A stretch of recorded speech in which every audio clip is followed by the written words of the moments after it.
If music is the food of love, let us feast. Squad and people, this is Akala, and this week's classic album is a gentleman, in fact I'll just say his name. His name's Mulatu, Astatke. It's an album called Sketches of Ethiopia. Sketches of Ethiopia. Slurring my words today, I don't know where I'm going. But I was going to say it's a gentleman who I had the honour of performing in his venue in Addis Ababa, which I was referring to in my Fire in the Booth. And before anyone else tweets me and says, but Bob Marley performed in Harare too at the Independence Festival, I know that. That's why I said venue, live venue. I was just being pedantic. But yes, I did have the honour of performing in Mulatu's venue in Addis Ababa, which was amazing.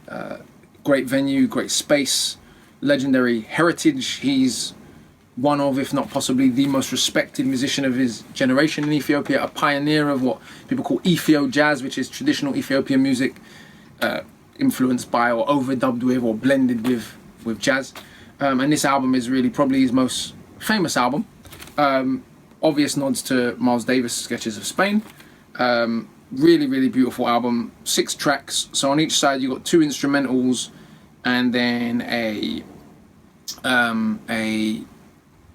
vocal track. So you got someone singing. And really, really just, like I said, beautiful soundscapes, traditional Ethiopian instrumentation.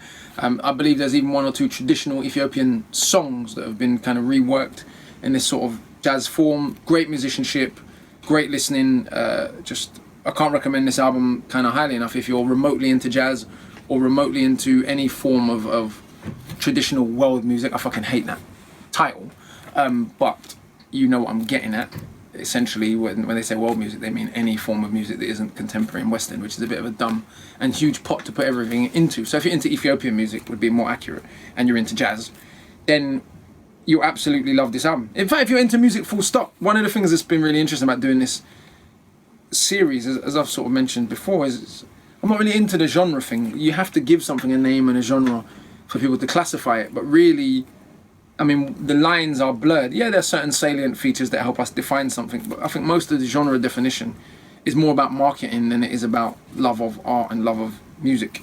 So Ethio jazz is a nice buzzword. It's another fusion of one form of music with another, and this is really, really the highest echelon of musicianship and one of the greatest manifestations of that blending of the old and the new, the classic and the contemporary. This week's classic album is Mulatu Astatke's Sketches of Ethiopia. Big up. If music is the food of love, let us feast.